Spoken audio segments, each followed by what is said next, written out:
اعوذ باللہ من الشیطان الرجیم بسم اللہ الرحمن الرحیم رب اشرح لی صدری ویسر لی امری واحلل عقدۃ من لسانی یفقہوا قولی رب یسر ولا تعسر وتمم بالخیر اللہم انت اجعل القرآن ربیع قلبی ونور صدری وجلاء حزنی وذہاب ہمی اللہم ارنا الحق حقا وارزقنا اتباعہ وارنا الباطل باطلا وارزقنا اجتنابہ الحمدللہ وقفا والصلاة والسلام علی عبادہ الذین اصطفیٰ خصوصاً علی خاتم النبیین محمد الامین وعلی آلہ وصحبہ اجمعین اما بعد فاعوذ باللہ من الشیطان الرجیم بسم اللہ الرحمن الرحیم فَأَمَّا مَنْ أَعْطَى وَاتَّقَى وَصَدَّقَ بِالْحُسْنَى فَسَنُيَسِّرُهُ لِلْيُسْرَى۔ کل جو ہم آیات پڑھ رہے تھے اس کو تھوڑا سا ہم بریف کر کے پھر انشاءاللہ آج کا ہم موضوع شروع کر لیتے ہیں۔ سورۃ اللیل سورہ نمبر 92، اس میں اللہ سبحانہ وتعالیٰ نے دنیا کے کچھ ایسے راز ہم انسانوں کو بتا دیے کہ اگر وہ راز ہم جان جائیں اور ان کو اپنی زندگی میں ہم امپلیمنٹ کر دیں ہماری دنیا ہی بدل جائے گی۔ ٹھیک ہے، اللہ تعالیٰ فرماتے ہیں سورۃ اللیل میں کہ تم انسان دو قسم کے ہو، اور ہمیں اللہ کی طرف سے یہ یہاں اشارہ مل رہا ہے کہ تم اپنا راستہ چن لو، تم ان دو کوششوں میں سے کون سی کوشش اپنانا چاہتے ہو۔ جس طرح سے رات اور دن الگ ہے، نر اور مادہ بالکل الگ ہے، اسی لیے اسی طریقے سے تم انسانوں کی جو کوششیں دنیا میں ہیں نا، یہ بھی دو الگ طرح کی ہیں۔ بالکل جیسے زمین اور آسمان میں ڈفرینس ہے، ویسے ہی تم انسانوں کی بھی جو کوالٹیز ہیں ان میں فرق ہے۔ اب یہ دو اللہ تعالیٰ نے جو انسانیت کو دو طرح کے لوگ جو دو طریقے کی کوششوں میں ڈیوائیڈ کرتے ہیں وہ نقشہ یہاں کھینچ دیا اور ہمیں اشارہ دے دیا کہ تم اب دیکھ لو کہ تمہیں کس قسم کے انسانوں میں اپنے آپ کو داخل کروانا ہے، اور ان انسانوں کا جو پھل ہے، ان کا رزلٹ ہے، وہ بھی اللہ تعالیٰ نے اس قرآن کے اندر، اس آیت کے اندر سورۃ اللیل میں فارمولہ ہمیں دے دیا۔ اتنا بڑا راز اللہ تعالیٰ نے ہمیں بتا دیا کہ اس سے ہم لوگوں کی زندگی ہی بدل جائے اگر اور کوئی لمبی چوڑی ڈیٹیل نہیں ہے، تین ہی چیزیں ہیں۔ اللہ تعالیٰ نے فرمایا کہ سن لو، ان دو قسموں میں سے ایک قسم کے وہ لوگ ہیں کہ جو اللہ کے راستے میں قربان کرتے رہے، وَمَنْ أَعْطَى، جو اللہ کے راستے میں دیتے رہے، جو کچھ ان کے پاس تھا وہ اللہ کے راستے میں ہمیشہ قربان کرنے کے لیے ہمیشہ تیار رہے۔ وَمَنْ آتَى وَاتَّقَى، اور پرہیزگاری اختیار کرتے رہے، ڈر ڈر کے پھونک کے قدم اٹھاتے رہے کہ یہ جو میں کام کرنے جا رہا ہوں کیا میرا رب اس سے خوش ہوگا کہ ناراض ہوگا، جو گاڈز کانشیس رہے، اللہ کانشیس جو رہے۔ دو چیزیں، اور تیسری چیز وصدق بالحسنى، جنہوں نے سچی بات، جو کوئی حق کی بات، جو کوئی پاکیزہ بات، جو کوئی رب العالمین کی بات ان تک پہنچی، انہوں نے اس بات کی تصدیق کی، اس کو سچ جانا، اس کو سپورٹ کیا اور اس کے حساب سے زندگی بدلنے کی کوشش کی۔ فَسَنُيَسِّرُهُ لِلْيُسْرَى، تو ایسے لوگوں کی زندگی کو ہم آسان کر دیں گے، ان لوگوں کی زندگیوں میں آسانی کو ہم آسان کر دیں گے۔ تین چیزیں ہیں، دیکھیے ہم سب یہاں بیٹھے ہوئے ہیں نا، اپنے آپ کا انالیسس ہم ان تین کسوٹیوں پہ کریں کہ کیا ہم اللہ کے راستے میں ہر کچھ جو ہمارے پاس ابھی موجود ہے، کوئی کھرپتی بن کے نہیں ہم سوچیں گے کہ پھر اللہ کے راستے میں ہم قربان کریں، جو کچھ آپ کے پاس ابھی ہے، آپ کا تن من دھن، آپ کی ہیلتھ، آپ کی دماغی صلاحیت، جو کچھ ہے، کیا آپ اللہ تعالیٰ کے راستے میں قربان کرنے کو تیار ہیں؟ کتنا کر رہے ہیں، کیا کر رہے ہیں، وہ اللہ کی مرضی، مگر آپ لوگوں کی نیت ہے۔ وَمَنْ فَأَمَّا مَنْ أَعْطَى، تو جس کسی نے عطا کیا، صدقہ کیا، اللہ کے راستے میں قربان کیا، وَاتَّقَى، اور پھونک کے قدم اٹھاتا رہا، اور سچی بات جب کوئی جہاں کہیں سے اس کے پاس پہنچی اس نے یک لک اس بات کو پکڑ لیا اور اپنا لیا اور اس کو سپورٹ کیا، تو پھر بس ان لوگوں کے لیے آسانی کو ہم آسان کر دیں گے، ان کے لیے ہر چیز آسان، ان کے لیے جینا آسان، ان کے لیے مرنا آسان، یعنی جان بھی جلدی حلق سے نکل جائے، کوئی ان کو تکلیف نہیں۔ ان کے لیے اپنی ڈے ٹو ڈے زندگی کے جو مراحل ہیں وہاں پہ پاکیزگی کے ساتھ، سفید پوشی کے ساتھ، کسی کے آگے اللہ تعالیٰ ان کو ہاتھ پھیلانے نہیں دے گا۔ اللہ تعالیٰ ان کو سیلف سفیشینٹ رکھے گا کہ سادگی کے ساتھ وہ لوگ اپنی زندگی گزاریں، کسی کے کام آئیں، کسی کے آگے ہاتھ نہ پھیلائیں۔ اللہ کے بندے، اللہ کے جو دوست ہوں گے، کہاں اللہ تعالیٰ ان کو کسی اور کا محتاج رکھے گا۔ اور اسی اطمینان قلب کے ساتھ ساتھ جب وہ زندگی گزارنے اپنی شروع ہوئے تو آخر کار جو سب سے بڑی آسانی والی جگہ پھر ہے وہ ہے جنت۔ اللہ تعالیٰ وہاں پہ جانا بھی ان کے لیے آسان کر دے۔ اور اس کے اوپر ایک حدیث قدسی ہے۔ تو یہ 3 فارمولے ہیں، ہم اپنی اپنی زندگی میں اتارنے کی کوشش کریں۔ جہاں جو کچھ ہے وہ تو پیش کرو۔ یہ والا کنسپٹ کہ بھائی جب میں بہت بڑا کچھ ہو جاؤں گا، بہت بڑی چیز بن جاؤں گا، پھر جا کے میں کچھ نہ کچھ دین کے لیے کروں گا، وہ وقت کبھی آنے والا نہیں ہے۔ جتنے بڑے ہو جاؤ گے اتنا دل کے اندر حرص تمہاری بڑھتی جائے گی۔ جو کچھ تمہارے پاس ہے وہ پیش کرو اپنے رب کے یہاں۔ تو اپنی خواہشوں کے پیچھے نہ دوڑو، اپنی خواہشوں کو کم کرو تاکہ تم کسی کے کام آنے کے قابل ہو سکو۔ اگر اپنی خواہشیں کم نہیں ہوتی ہے تو وہ بندہ کب کسی کے کام آ سکے گا۔ اسی کی ریلیٹڈ آیات ہے ہماری سورۃ السبا کے اندر، سورۃ النحل کے اندر۔ اللہ تعالیٰ فرما رہے ہیں من عمل صالحا من ذکر او انثى وهو مؤمن فلنحيينه حياة طيبة وَلَنَجْزِيَنَّهُمْ أَجْرَهُمْ بِأَحْسَنِ مَا كَانُوا يَعْمَلُونَ۔ غور سے سن لو، جو کوئی اپنے رب کی رضا کے لیے عمل صالح کرتا رہے گا، چاہے وہ مرد ہو یا عورت،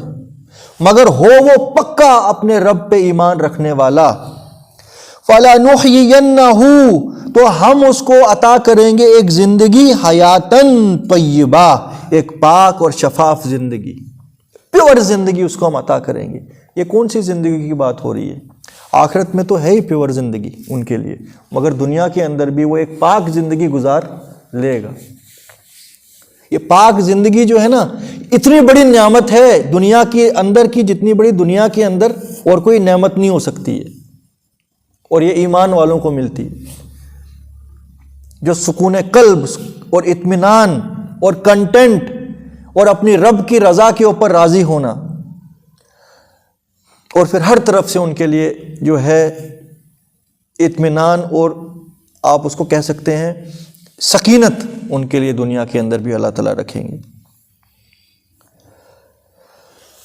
جو کوئی نیک عمل کرنے والا ہے، چاہے مرد ہو یا عورت ہو، کوئی ڈسٹنگوش نہیں ہے کہ مرد کو زیادہ نیکیاں یا عورت کو زیادہ نیکیاں ملیں گی، مگر شرط خالی یہ ہے وَهُوَ مُؤْمِن، کیونکہ جو مومن ہے وہی جو نیک عمل کرے گا وہ اللہ کے لیے کرے گا۔ کرتے دوسرے بھی ہیں، مگر دوسروں کے اپنے پولیٹیکل بینیفٹس ہو سکتے ہیں، کوئی شان و شوکت اپنی بڑھانا، جی بڑے سخی ہیں، وہ اللہ کے لیے نہیں کرتے ہیں، مگر جو سچا مومن ہوگا وہ کام وہ خالی رب العالمین کی رضا کے لیے کرے گا۔ فَلَنُحْيِيَنَّهُ حَيَاةً طَيِّبَةً تو ایسے شخص کو ہم ایک زندگی عطا کریں گے جو پاک زندگی ہوگی، پاکیزہ زندگی ہو۔ وَلَنَجْزِيَنَّهُمْ أَجْرَهُمْ بِأَحْسَنِ مَا كَانُوا يَعْمَلُونَ اور قیامت کے اندر اس کو ہم اس کے نیک عملوں کا اجر تو دیں گے، مگر سب سے بیسٹ جو اس کے کام ہوں گے نا، اس حساب سے اس کا اعمال نامہ چیک کیا جائے گا۔ یعنی ہر انسان کی زندگی میں کچھ اعمال تھوڑے سے لو ہوتے ہیں، کچھ ہائی ہوتے ہیں، کچھ اس سے ہائی ہوتے ہیں۔ ایسے لوگوں کا جب وہاں پہ کاپی چیک ہوگی نا، جو سب سے بیسٹ ہوگا نا اس حساب سے ہی مارکنگ ہوگی۔ جہاں سے تھوڑی سی کمی ہو جائے گی ان کی مارکنگ میں، وہ اللہ تعالیٰ چھوڑ دیں گے۔ یعنی کہ ایک کوشچن میں اگر 100 میں سے 100 نمبر ہے نا، وہی ہر جگہ کاپی ہو جائے گا۔ ما کانوا یعملون بِأَحْسَنِ سب سے بہتر جو انہوں نے کیا ہوگا اس حساب سے ان کو جنت کا درجہ ملے گا، رب العالمین ان کو عطا کرے گا۔ فَإِذَا قَرَأْتَ الْقُرْآنَ فَاسْتَعِذْ بِاللَّهِ تو جب کبھی اے محمد صلی اللہ علیہ وسلم تو قرآن پڑھے اللہ کی پناہ مانگ لیا کر من الشیطان الرجیم، شیطان مردود سے اللہ کی پناہ مانگا کرو۔ تو یہاں ہمیں حکم مل گیا نبی صلی اللہ علیہ وسلم کو سب سے پہلے، پھر ساری امت کو کہ اعوذ باللہ من الشیطان الرجیم کر کے قرآن شروع کرنا چاہیے۔ اس کے بعد بسم اللہ الرحمن الرحیم۔ مگر سورۃ العذاب میں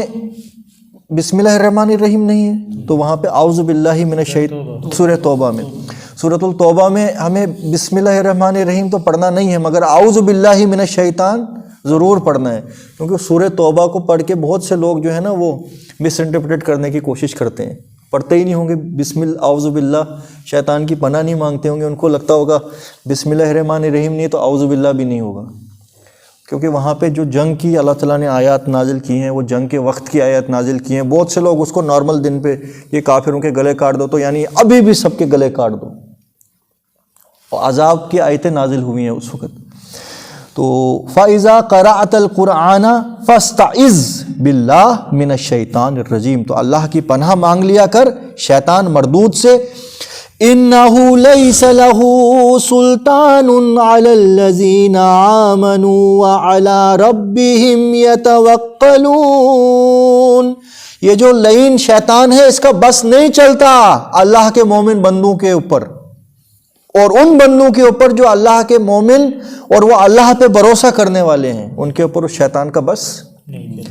انہو لیس لہ سلطان، ارے اس کا نہیں بس چلتا، علی الذین آمنوا، وسوسے ڈالے گا ان کے اندر، وہ پھونکے گا، مگر اللہ تعالیٰ کی مدد سے وہ لوگ بچ جائیں گے، وہ شیطان کے قابو میں پھنسیں گے نہیں۔ اور اپنے رب پہ جو توکل کرنے والا ہے وہ کبھی شیطان کے سامنے جھکے گا نہیں، وہ کبھی شیطان کے بہکاوے میں نہیں آئے گا۔ شیطان بولے گا یار آج تیرے پاس کھانے کے لیے ہے تو آگے کے لیے بھی جمع کر کے رکھ، کیا تو نے کسی کے لیے صرف کرنا ہے، فی الحال تو اپنا سوچ، تو نے اپنی محنت سے کمایا ہے۔ مگر مومن ہوگا اس کو پتہ ہے جس نے آج دیا ہے وہی کل بھی دے گا، میری رزق کی ذمہ داری میرے رب کی ہے، ابھی تو جو ضرورت ہے جس کو ضرورت ہے میں وہاں تک پہنچوں، تو کل میری ضرورت وہ پوری کرے گا۔ آیا شیطان کے بس میں وہ، مگر جس کو لگتا ہوگا کیا پتہ اللہ دے گا کہ نہیں، معاذ اللہ دے بھی سکتا ہے کہ نہیں دے بھی سکتا ہے، تو وہ لوگ کیا کرتے ہیں، وہ اپنے بینک بیلنسوں کو انکریز کریں گے، ہر چیز کو انکریز کریں گے۔ آگے فرمایا گیا ہے کہ اچھا پھر بس کس پہ چلتا ہے اس شیطان کا، انما سلطانہ علی الذین یتولونہ والذین ہم بہ مشرکون، اس کا بس تو ان لوگوں کے اوپر ہی چلتا ہے جو اس کو دوست بنائیں، جو سب سے بڑا دشمن ہونا چاہیے شیطان، الشیطان عدو مبین، وہ اس کی بات کو سمجھ لیں کہ یہ ہمارا ہمدرد ہے۔ شیطان جو سبز باغ ان کو دکھا، یہ سمجھ لیں کہ یہ سبز باغ ہمیں دکھا رہا ہے تو ہمدردی کی بنیاد پہ دکھا رہا ہے، جبکہ ان کو دوست بننا تھا رب کا، وہ بن گئے اپنے سب سے بڑے دشمن شیطان کا دوست بن گئے۔ تو اللہ تعالیٰ فرما رہے ہیں شیطان کا بس تو چلتا ہے ان پہ کہ جو اس کو دوست بنائیں، اور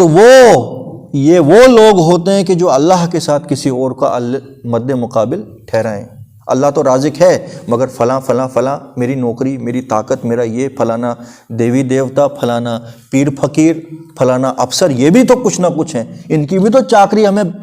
شانہ بشانہ کرنی پڑے گی۔ تندرستی دینے والا اللہ ہے، مگر فلاں ڈاکٹر اس کے ہاتھ میں تو شفا ہے، فلانا ہسپتال بڑا زبردست ہے، فورٹس ہاسپٹل، پتہ نہیں کون کون سے نام ہیں، وہاں پہ کیا ٹیکنالوجی لگی ہے، وہاں سے بھی سینکڑوں لاشیں نکل کے آتی ہیں ہسپتالوں سے، تو مگر وہ دھیان میں نہیں ہے۔ مگر جس کو اللہ نے شفا دے دیا، فلانے ڈاکٹر نے شفا دے دیا، تو پھر فلانے پیر بابا پستانے، اس میں ایڈ کرتے جاؤ۔ میں خالی کچھ آیات آپ کو یہ جو